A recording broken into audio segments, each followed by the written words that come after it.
ব্যাপার মিলন, তোমার তো কোনো খবর পাত্তাই নাই। তুমি স্কুল থেকে আসলা, পড়ার যে চাপ, আমার ফ্যামিলিগত প্রবলেম আছে, আর পড়ার চাপ বেশি, আর হলো সামনে আমার পরীক্ষা, সেই জন্য কোথাও যাইনি। দেখো, ফ্যামিলিগত সমস্যা এটা সবারই আছে। আমি তোমাকে যেটা বলতেছি, তোমার সামনে যেহেতু পরীক্ষা, তাহলে তুমি মন দিয়ে লেখাপড়া করো। আমার কাছে এটাই ভালো মনে হইতেছে। ফ্যামিলিগত সমস্যা এগুলো মাথা থেকে ঝাইরে ফেলাই দাও। তারপরেও তো সব কিছুর মাঝে আমার সাথে দেখা করার তোমার প্রয়োজনটা ছিল। আচ্ছা ঠিক আছে, আগে তুমি বাড়িতে চলে যাও, আমি বাড়িতে যাবো। আমাদের স্কুল থেকে পিকনিকে যাবে সবাই, সো আমি চাইতাছি আমার সাথে তুমিও যাবা। এই যে শুক্রবারের দিন। এই সামনে শুক্রবারে? হ্যাঁ। আচ্ছা ঠিক আছে, তুমি বাড়িতে যাও, আমি তোমাকে জানাবো। তুমি সত্যি কিন্তু আমার সাথে যাবা। আচ্ছা ঠিক আছে, আচ্ছা যাও। মা, ও মা, আইসস মা? হয় মা, তোমার একটা কথা কম। কি কথা ক? মা, শুক্রবারের দিন না আমাদের স্কুল থেকে পিকনিক আছে, তুমি আমার 500 টাকা দিবা। মা, আমরা তো গরিব মানুষ, আর আমি এত টাকা কই পাবো মা? তুই 500 টাকা চাস?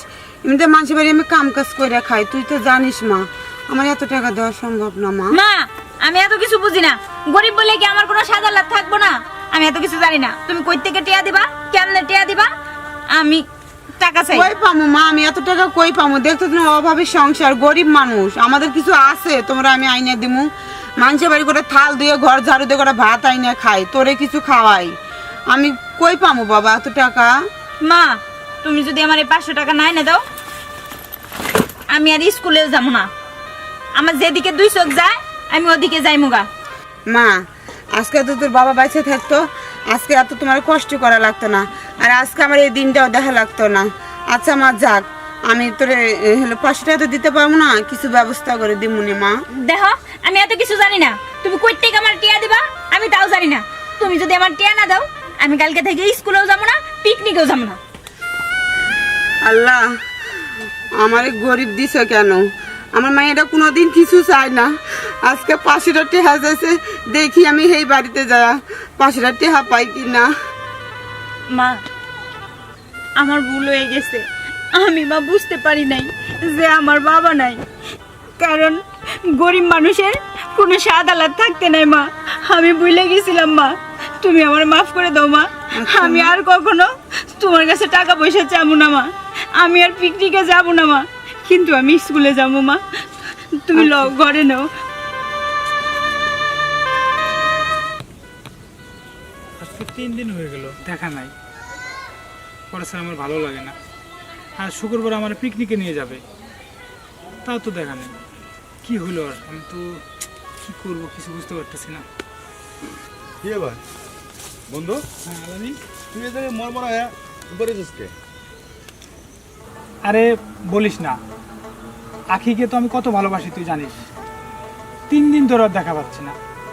আর হলো শুক্রবারে আমার পিকনিকে নিয়ে যাবে কথা দিছে, সেটাও নাই। আমার মাথা খারাপ হয়েছে। দোষ, তুই তো আখিকে ভালোবাসিস, কিন্তু আখির ব্যাকগ্রাউন্ড হিসেবে কিছু জানিস? না। ওর মা তো পরের বাড়িতে কাজ করে, পরের বাড়িতে কাজ করে, কিন্তু বিষয় হলো কোনটা, আখিকে ভালোবাসাটা তোর হিসেবে মনে ঠিক হয় না। তুই কোন নেবেলে আর আখি কোন নেবেলে, তুই একবার ভাবছিস নিজেকে নিজে? আরে বাজে কথা বলিস না, আখি ভালো ফ্যামিলির মেয়ে, আমি জানি। আর তুই এইসব আবল তাবল কথা বলিস না।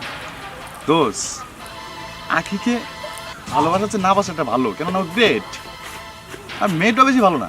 হয়তো তুই আমার চেয়ে বেশি বুঝিস, তোকে আমি বেশি উপদেশ দেবো না, কিন্তু একটা কথা কি, ওর মা যে ভিখারি এটা বাস্তব, বাড়ি বাড়ি ভিক্ষে করে, আর ওকে তুই ভালোবাসছিস, তাই না? এটা তো একদিন পস্তাইতে হইব, এটা আন্তরিক হয়ে গেলাম।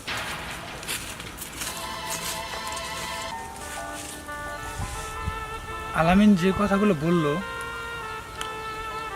এই বিষয়টা তো আমার অবশ্যই দেখতে হবে। ঠিক আছে, আমি বিষয়টা দেখবো। মমতা আন্টি বাড়িতে আছেন?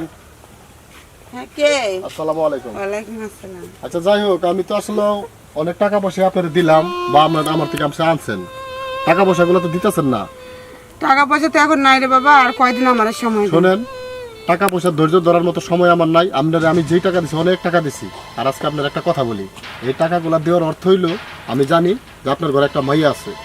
আমি পরের দেখে রাখতেছি যে আমি প্রস্তাবটা দেওয়ার সাহস পাই নাই। আজকে আপনারা বলি আপনার মেয়েটা আমি বিয়ে করতে চাই, এটা তার কি কারণে এই কর- টাকাগুলো আমি দিছি।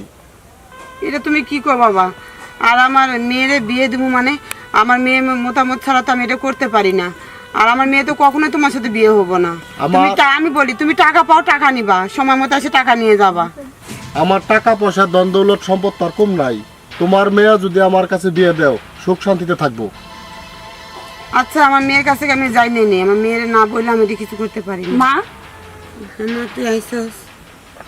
জীবন ভাই আমাগো বাড়িতে। ভালো আছো তুমি? ও টাকা পায় মা, টাকার জন্য আসছে না। টাকা আসলে জীবন ভাই আপনি তো দেখতেছেন আমাদের অবস্থাটা কেমন। আসলে আমি বলতে চাইতেছি যেহেতু আপনি সময় দিচ্ছেন আর কিছুদিন আপনি সময় দেন। আমি একটা কথা বলতে চাই। কি কথা জীবন ভাই? বিষয়টা হইলো এতদিন বলতে পারি নাই যে আসলে আমি টাকা পয়সা দিচ্ছি এটা নিকে না। আমি ছোটকাল থেকেই তোমার দেখতেছি, আজ পর্যন্ত আমি বিয়েটা করলাম না, তাই আমি তোমাকে বিয়ে করতে চাই। থামেন জীবন ভাই, এসব আপনি কি কইতেছেন? আপনার বয়স কি আর আমার বয়স কি? আপনার সাথে আমার যায়? সমাজে কি মাইনে নিব? আর দেখেন জীবন ভাই, আমরা গরিব এটা ঠিক আছে, কিন্তু আমাদের একটা মান ইজ্জত আছে, আমাদের সম্মান আছে। আমি বলতে চাইতেছি আপনি টাকা পান ভালো কথা, এখানে আমারে পছন্দ করা আপনার সাহসটা আহে কই থেকে? শোনো, যার টাকা আছে তার সব আছে এই দুনিয়ায়, একটা কথা মনে রাখবা। আর আমার কি নাই? তোমরা যে অহংকারের কথা বলতেছো, মনে করো তোমরা একটা কিছু, হয়তো তুমি বিয়ে বাবা আর না আজকের দিনের মধ্যে টাকা দিবা। জীবন ভাই, টাকা পাবেন ভালো কথা, সম্মান দিয়ে কথা বলেন, সম্মান পাবেন। মা তুমি ঘরে যাও, আমি জীবন ভাইয়ের সাথে দেখতেছি। আমি কি কি বলতে চাইছি বুঝতেছো তো? হ্যাঁ জীবন ভাই, আমি আপনার সব কথাই বুঝছি। আপনি টাকা পাবেন, বিকেল বেলা আসবেন, যেখান থেকে পারি আমি আপনার টাকা পরিশোধ করে দিব। এখন আপনি আমার বাড়ি থেকে আইতে পারেন। বিকালবেলা আজকে টাকা না দিলে কিন্তু খবর খারাপ আছে। আমি আপনারে যা কথা দিছি তাই, বিকেল বেলা আমি যেখান থেকে পারি আমি আপনার টাকা ফেরত দিয়ে দিব। আপনি এখন আসেন। আর আমি যে প্রস্তাবটা দিছি তুমি একবার ভাইবা দেখো। জীবন ভাই, আমরা গরিব বলে কি মানুষ না? কেউ আমগর মানুষ কি লিগে মনে করে না। আর মারেও আমি কই, উটকো ঝামেলা খালি বাড়িতে টাইনে নিয়ে আসে। এখন এখন আমি টাকা পাইমু কই? বিকেলে টাকা না দিলে জীবন ভাই তো সব কিছুই করে ফেলবো। হ্যাঁ, একটাই কারণ আছে, আমি মিলনের সাথে দেখা করি। মিলনের সব ঘটনা খুলে কইলে মিলন আমার অবশ্যই টাকা দিব, আর সেই টাকা নিয়ে আমি জীবনের মুখে ছুঁড়া মারব।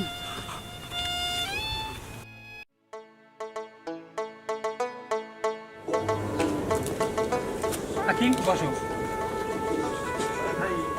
তুমি আগে আমারে বলো, এই তোমার ভালোবাসা কতদিন ধরে তোমার আমি দেখি না, কি হয়েছে তোমার বলো তো? আচ্ছা মিলন, আসলে ফ্যামিলিগত একটু সমস্যা চলতেছে তো, এর জন্য তোমার সাথে দেখা করতে পারিনি, এর জন্য আমি পিকনিকেও যাইনি। মিলন, তোমার আমি একটা কথা কইতে চাইতেছি। কি কথা বলো? ওই যে তোমাদের পাশের গ্রামের জীবন আছে না? জীবন? হ্যাঁ জীবন কি করছে? না না, ওরকম কোনো কিছু না। জীবনের কাছ থেকে সুদে মাই কিছু টাকা নিছিল, সুদে আসলে 10,000 টাকা হয়েছে। এখন টাকাটা না মাই দিতে পারতেছে না, অনেক সমস্যার ভিতরে আছি। এখন আমি বলতে চাইতেছিলাম মিলন, টাকাটা যদি তুমি দিতা তাহলে আমি জীবনটা দিয়ে দিতাম। আজকে আবার বিকেলে কথা দিছি, যদি ওরে টাকা না দিতে পারি, ও আমার হুমকি দিয়ে গেছে, টাকা না দিলে ও আমার উঠাই নিয়ে বিয়ে করব। জীবনের এত বড় সাহস! আচ্ছা কি, টাকা আমি দেব, কিন্তু একটা কথা, আচ্ছা তোমার মা কি করে বলো তো? কি ব্যাপার মিলন, আজকে তুমি হঠাৎ করে আমার মার কথা জিজ্ঞেস করলাম? মা তো বাড়িতেই থাকে, মার কই থাকবো? আরে মা তুই এই জায়গায়? কে আপনি? আমি আপনার চিনি না তো। যে আমি মানে তুই আমার চিনিস না? আপনি কি মাথা টাথা পাগল হয়ে গেছে? আপনি জানতো এখান থেকে? তুই এসে কি করিস মা? আকি সত্যি করে বলো তো, কে মহিলা? আমি কি করে বলবো? তুমিও তো এই মহিলার মতন পাগল হয়ে গেলা। তো তুমি চেনো? আমি চিনি না। তুই ঠিকই কইছস, আসলে আমি পাগল হয়ে গেছি। কারণ মা তোর মতো আমার একটা মেয়ে আছে তো, আমি এটা তোরই মনে করছি। আচ্ছা মা আমারে মাফ করে দিস মা। আমার মতো আপনার মেয়ে দেখতে, তাই কি আমার আপনার মেয়ে বলতে হবে? পাগল ছাগল কই থেকে যাচ্ছে? আপনি জানতো কোথায় যাইতে চাইছিলেন? দাঁড়ান, সত্যি করে বলো তো, এই মহিলাটা কে? তোমার কি হয়? আমি তোমাকে বললাম না আমি এই মহিলাকে চিনি না। চেনো না এই মহিলাকে? মিলন, আসলেই কথাটা হয়েছে, হ্যাঁ আমি ওনারে চিনি। চেনো? হ্যাঁ তোমার মা? হ্যাঁ, উনি আমার মা। শুধু আমি একটা বিষয়ের জন্য ভয় পাইতাম। মিলন, তুমি অনেক বড় লোকের ছেলে, আমি তোমার ভালোবাসা হারাইতে চাইনি মিলন। এর জন্য আমার পরিচয়টা আমি লুকাইছি মিলন। আমি যা কিছু করছি শুধু তোমাকে পাওয়ার জন্য আমি করছি মিলন। তুমি বিশ্বাস করো, আমি তোমাকে অনেক ভালোবাসি। তোমাকে হারানোর ভয়ে আমি এই কথাগুলো বলছি মিলন।